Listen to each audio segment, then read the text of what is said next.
Hello मेरे प्यारे बच्चों, आज हम लोग पढ़ते हैं कूलाम लॉ का वेक्टर फॉर्म, कूलाम के नियम का सदिश रूप। बच्चों, कूलाम के नियम के बारे में हम इससे पहले पढ़ चुके हैं। प्लेलिस्ट में जाइए, वहां की धमाकेदार वीडियो देखिए, बहुत जबरदस्त वीडियो है। आपको एक ही बार में सारे कॉन्सेप्ट कूलाम के लॉ के समझ में आ जाएंगे।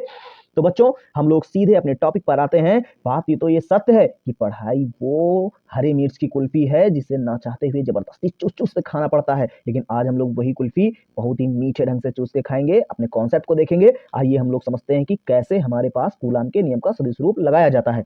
तो बच्चों, हमारे पास जो फॉर्मूला लिखा है F is equal to 1/4πε0 Q1 Q2 by r square, ये दो आवेशों, दो चार्ज के बीच लगने वाला फोर्स है। तो बच्चों, ये जो 1/4πε0 है, ये एक नियतांक है, कांस्टेंट वैल्यू है, जिसका मान है, वैल्यू है 9 × 10⁹ newton into metre square upon coulomb square. ये जो वैल्यू है ये कांस्टेंट होती है। वहीं पर Q1 Q2 भी यहाँ कांस्टेंट ही है। जैसे मान लीजिए हम 4 माइक्रोकूलाम और 6 माइक्रोकूलाम लेकर हम एक्सपेरिमेंट करते हैं, तो वो 4 और 6 ही रहते हैं, वो वैल्यू बदलती नहीं है। इसलिए यहाँ पर इस फॉर्मूले में ये जितनी भी चीज दी गई है ये कांस्टेंट है। बात रही दूरी की, डिस्टेंस की, तो डिस्टेंस और फोर्स एक दूसरे के इनवर्सनली प्रोपोर्शनल, मतलब व्युत क्रमानुपाती होते हैं। बच्चों, आर को बढ़ाओगे तो फोर्स घट जाएगा और आर को घटाओगे तो फोर्स बढ़ जाएगा, मतलब कि आर के बदलने से फोर्स पे इफेक्ट पड़ रहा है।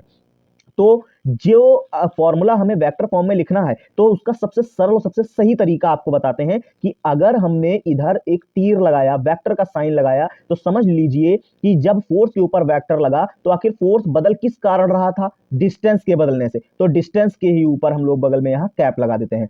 यही हमारे वेक्टर के रूप में बदलने का ट्रिक कह सकते हैं या कॉन्सेप्ट कह सकते हैं। बच्चों, अब हम लोग आते हैं अपने आगे कॉन्सेप्ट में। देखिए, जैसे हमारे पास Q1 और Q2 ये दो चार्ज पार्टिकल हैं और दोनों प्लस के हैं। आपको पता है कि दोनों में रिपल्सिव फोर्स लगेगा, एक दूसरे से ये प्रतिकर्षित होंगे। बच्चों, तो हम लोग यही फॉर्मूला यहां पर लिखेंगे, एक बार इस वाले Q2 चार्ज पर लगने वाले फोर्स के लिए, एक बार Q1 चार्ज पर लगने वाले फोर्स के लिए।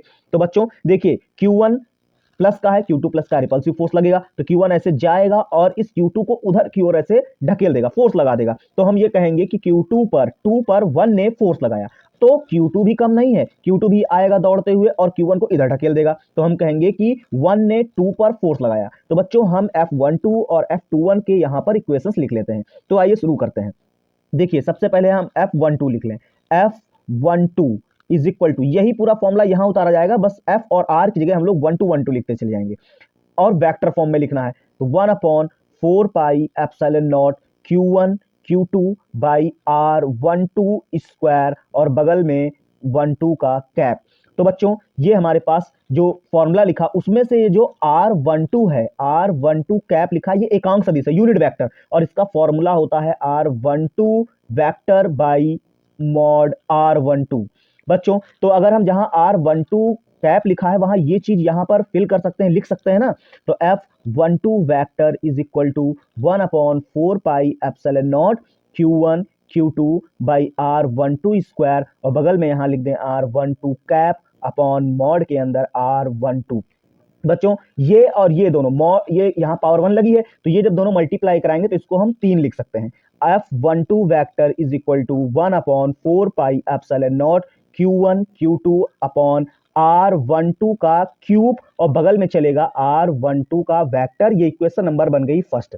बच्चों, अब हम लोग F21 के बारे में लिखें, तो इसी फॉर्मूले को देख के पूरा एग्जैक्ट फॉर्मूला नीचे उतारा जाएगा, लेकिन बस जहां 12 है वहां पे चलने लगेगा 21 vector is equal to 1/4πε0 Q1 Q2 upon R21 cube. बच्चों, समझ में आ रहा होगा आपको, और यहां पर 21 का कैप लगा दें। इस तरह से इक्वेशन बन गई हमारी 2। बच्चों, हम लोग इक्वेशन नंबर 1 को, इक्वेशन फर्स्ट को डिवाइड कर दें इक्वेशन सेकंड से। तो जब हम इक्वेशन फर्स्ट को इक्वेशन सेकंड से डिवाइड करेंगे, तो देखिए हमारे पास ये F12 वेक्टर, F12 वेक्टर और नीचे F21 वेक्टर, दोनों को डिवाइड करेंगे तो बच्चों ये पूरी क्वांटिटी ऐसे कट जाएगी, 1/4πε0 कैंसिल हो जाएगा। हम यहां पर लिख देते हैं 1/4πε0 Q1 Q2 और अपॉन में R12 का क्यूब और R12 वेक्टर और नीचे 1/4πε0 Q1 Q2 अपॉन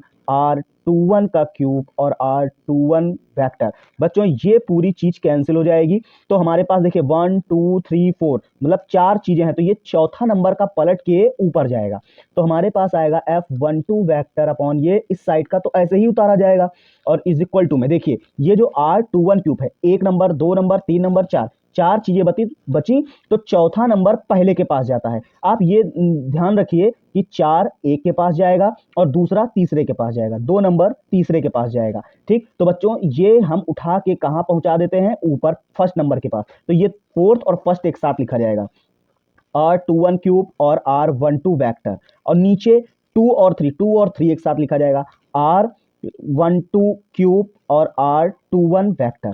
बच्चों इतनी बात समझ में आ गई होगी आपको।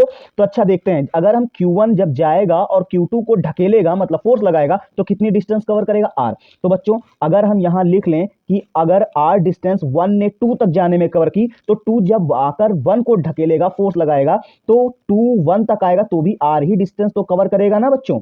अच्छा, लेकिन दोनों में फर्क क्या है, अगर हम दोनों में R12 में डायरेक्शन देख लें तो हम डायरेक्शन देख रहे हैं कि अपोजिट है। अगर A से B की ओर Q1 आकर फोर्स लगाएगा तो Q2 को B से A की ओर जाना पड़ेगा Q1 पर फोर्स लगाने के लिए। इसलिए ये दोनों हैं तो बराबर सेम मैग्नीट्यूड में, लेकिन दिशाएं अपोजिट हैं एक दूसरे की, इसलिए यहां पर हम जब तीर लगा देते हैं तो ये जो वेक्टर है वो दिशा बताने लगता है। तो दिशा जब बताने लगेगा तो दोनों डिस्टेंस तो बराबर कवर कर रहे हैं, लेकिन ये निगेटिव साइन लगाना पड़ेगा। ये निगेटिव साइन ये बताएगा कि 1 2 की ओर अगर A से B तक जाएगा तो 2 1 तक B से A की ओर आएगा। ये निगेटिव साइन ये बताएगा कि दोनों डिस्टेंस से बराबर तय करेंगे, लेकिन दिशा डायरेक्शन अपोजिट है।